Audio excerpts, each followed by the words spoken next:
घने कोहरे की चादर में लिपटी राजधानी दृश्यता बेहद कम हुई। सड़कों पर रेंगती नजर आई गाड़ियां, हेडलाइट्स भी बेअसर दिखी। दिल्ली एनसीआर में कई इलाकों में विजिबिलिटी 50 मीटर से नीचे दर्ज की गई है। कोहरे के कारण रेल और हवाई सेवाएं प्रभावित हुई है। कई उड़ानें लेट, ट्रैफिक एडवाइजरी, धीमी रफ्तार से चलने की अपील की गई है।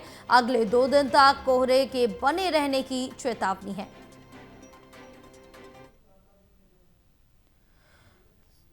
तो बड़ी जानकारी आप तक पहुंचा रहे हैं, जहां बताते चले कि कोहरे के चलते स्पीड लिमिट भी रखी गई। घने कोहरे की चादर में राजधानी लिपटी है। दृश्यता बेहद ही कम रही है। सड़कों पर रेंगती नजर आई हैं गाड़ियां, हेडलाइट्स भी बेअसर नजर आए। दिल्ली एनसीआर में कई इलाकों में विजिबिलिटी 50 मीटर से नीचे दर्ज की गई। कोहरे के कारण रेल और हवाई सेवाएं भी प्रभावित हुई है। कई उड़ानें लेट हुई है। ट्रैफिक एडवाइजरी जारी की गई है, जिसमें धीमी रफ्तार से चलने की अपील की गई। अगले 2 दिनों तक कोहरे के बने रहने की चेतावनी जारी की गई है। हमारे साथ हमारे सहयोगी विशाल जुड़े हुए और ज्यादा जानकारी लेंगे। विशाल, क्या कुछ अपडेट मिल पा रही है? मौसम विभाग का क्या कहना है मौसम को लेकर? क्योंकि अगर आज का जिक्र करें तो घने कोहरे के चलते वाहनों की जो स्पीड है उसमें भी मंद गति देखने को मिली है।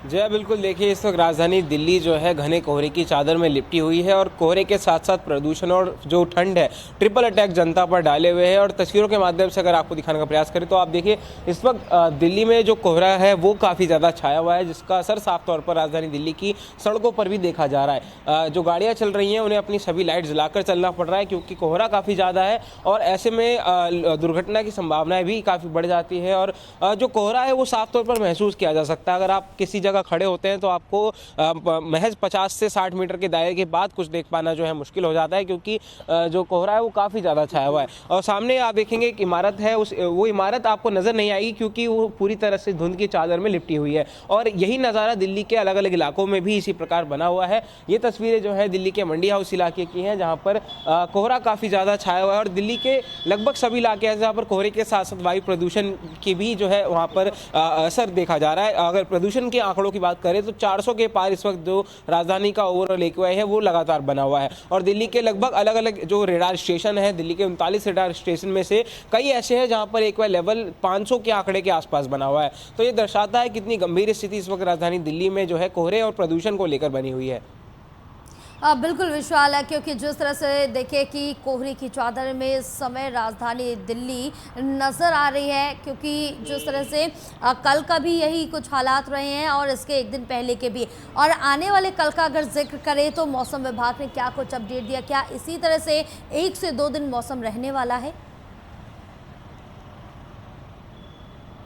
देखिए फिलहाल आज के लिए तो ऑरेंज अलर्ट जारी किया गया है फॉग को लेकर सुबह के समय के लिए, लेकिन कल और परसों की बात करें तो कल और परसों के लिए भी जो है कोहरे को लेकर चेतावनी जरूर जारी की गई है। और ये भी कहा गया है कि जो न्यूनतम तापमान है उसमें भी गिरावट का सिलसिला जिस तरह से लगातार बना हुआ है वो भी बरकरार रह सकता है। 4 से लेकर 5 डिग्री सेल्सियस के बीच न्यूनतम तापमान दिल्ली का दर्ज किया जा सकता है।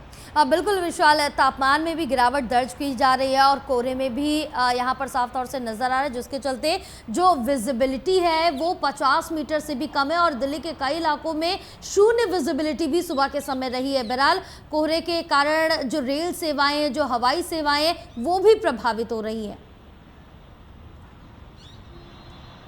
ज़ाहिर तौर पर जितनी भी रेल सेवाएं हैं, फिर हवाई उड़ानें हैं, काफ़ी जो है प्रभावित हुई हैं। और आज भी लगातार जो है कई हफ्तों से जिस तरह से राजधानी दिल्ली में कोहरे का सिलसिला बना हुआ है, तब से ही जो यातायात है वो दिल्ली में काफ़ी ज़्यादा प्रभावित हुआ है। न केवल दिल्ली बल्कि पूरे उत्तरी भारत में यही इसी प्रकार का माहौल बना हुआ है, जिसके चलते कई ट्रेनें लेट हो रही हैं, कई फ्लाइट्स डिले हो रही हैं, कई फ्लाइट्स को रद्द भी किया जा रहा है। और न केवल हवाई और रेल यातायात बल्कि जो सड़कों पर आम चलने वाली जो गाड़ियाँ हैं, जो वाहन है, उनको भी कई सारी दिक्कतों का सामना करना पड़ रहा है। सड़कों पर जो है सुबह के समय जाम की स्थिति भी देखी जा रही है, क्योंकि कोहरा काफ़ी ज़्यादा है, जिस वजह से विजिबिलिटी यानी दृश्यता काफ़ी कम है। तो ऐसे में लोगों को अपनी गाड़ियों की रफ्तार काफ़ी धीमी करने की सलाह भी दी जा रही है। और ऐसा हो भी रहा है, क्योंकि अगर कोई ऐसी स्थिति में तेज़ गाड़ी चलाता है तो दुर्घटना की संभावना जो है काफ़ी ज़्यादा बढ़ जाती है। बिल्कुल, क्योंकि यहाँ पर अगर आप ड्राइव कर रहे हैं तो काफ़ी ज़्यादा संभल के ड्राइव करें, ये लगातार कहा जा रहा है। बहरहाल अगर अन्य ट्रैफिक ट्रैफिक एडवाइजरी की बात की जाए तो क्या कुछ विशाल यहाँ पर जारी की गई है?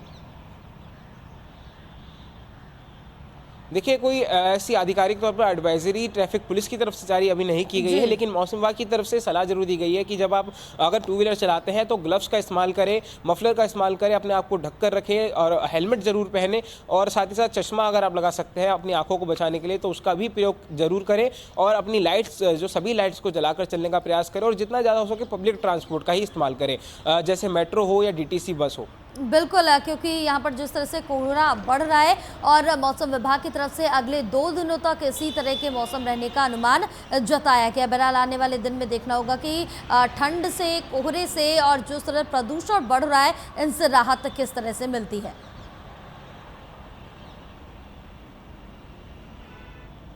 बिल्कुल, देखिए अभी फिलहाल कुछ दिनों तक जो प्रदूषण को लेकर स्थिति है या फिर कोहरे और ठंड को लेकर वो इसी प्रकार बनी रह सकती है। मौसम विभाग का अनुमान है कि आने वाले 21 जनवरी और 22 जनवरी के बाद थोड़ी सी राहत जरूर जो है इस कोहरे को लेकर जरूर मिलती हुई नजर आएगी, लेकिन अभी फिलहाल अगले कुछ दिनों तक जो है स्थिति इसी प्रकार बनी रहेगी। अब बिल्कुल, अगर रेलवे स्टेशन का जिक्र करें विशाल, तो वहाँ पर क्या कुछ स्थिति देखने को मिल रही है? क्योंकि तमाम जो लेट ट्रेनें हैं काफ़ी ज़्यादा लेट भी हो रही है, फ्लाइटों की उड़ान भी रद्द है, तो क्या रेलवे स्टेशन पर कुछ ऐसी व्यवस्थाएं की गई है जिससे यात्रियों को असुविधा ना हो? कहीं जो वेटिंग एरिया उसमें क्या कुछ व्यवस्थाएं रखी गई है? देखिए, जो नई दिल्ली रेलवे स्टेशन है वहाँ पर जो वेटिंग रूम है उसको लगातार उसका मॉडिफिकेशन किया जा रहा है ताकि ठंड में लोगों को अपनी जो रातें हैं वो खुले आसमान के नीचे ना गुजारनी पड़े, क्योंकि कई ट्रेनें जो हैं वो अपनी समय से देरी से चल रही हैं, कई ट्रेनों को रद्द भी किया जा रहा है। इसी वजह से जो वेटिंग एरिया है वहाँ पर काफ़ी ज़्यादा भीड़ उत्पन्न हो रही है। उस भीड़ को कंट्रोल करने के लिए भी रेलवे लगातार निरंतर जो है प्रयास कर रही है और वैकल्पिक ट्रेनों को भी चलाने का जो है यहाँ पर लगातार प्रयास किया जा रहा है। दूसरी अगर फ्लाइट्स की बात करें तो एयरपोर्ट्स पर भी काफ़ी जो है स्थिति को कंट्रोल में रखने के लिए लगातार प्रयास किए जा रहे हैं। यात्रियों को लगातार एसएमएस के जरिए, ईमेल्स के जरिए अलर्ट भेजा जा रहा है। अगर उनकी फ्लाइट डिले होती है या फिर लेट रद्द होती है तो उसकी सूचना जो है उन्हें काफ़ी पहले ही दे दी जाती है ताकि एयरपोर्ट पर आकर कंजेशन ना ज़्यादा बढ़े। अब बिल्कुल, इसके साथ ही विशाल ये भी जानेंगे कि ठंड कोहरा जिस तरह से बढ़ रहा है दिल्ली में, जो रैन बसेरे हैं समय उनकी क्या कुछ व्यवस्था, क्या जो सुविधाएं हैं वो आम जनता तक आसानी से पहुंच पा रही हैं? देखिए, रैन बसेरों का अगर जिक्र करें तो दिल्ली सरकार लगातार ये प्रयास कर रही है कि जितने दिल्ली में रैन बसेरे हैं उनको जो है और ज़्यादा आधुनिक किया जाए, उनको और ज़्यादा बढ़ाया जाए, क्योंकि अभी फिलहाल जो बेघरों की संख्या है वो काफ़ी ज़्यादा है और रैन बसेरों की संख्या काफ़ी कम है। लेकिन जितने भी रैन बसेरे हैं उनका मॉडिफिकेशन लगातार किया जा रहा है। उसमें जो लोग हैं जो अपनी वहाँ पर गुजारा करते हैं उनको किसी प्रकार से असुविधा ना हो उसका ख्याल रखा जा रहा है। चाहे उनको जो है सर्दी से बचने के लिए रज़ाई कंबल देना हो, गर्म कपड़े देना हो या फिर हीटर्स का इंतजाम करना हो, तो कई सारी सुविधाएं जरूर उन्हें दी जा रही है, लेकिन ये लिमिटेड है क्योंकि लोग जो है काफ़ी ज़्यादा है और जो रैन बसेरे हैं और जो सुविधाएं उसमें दी जा रही है वो काफ़ी कम है। बिल्कुल विशाल, तमाम जानकारी साझा करने के लिए बहुत शुक्रिया आपका।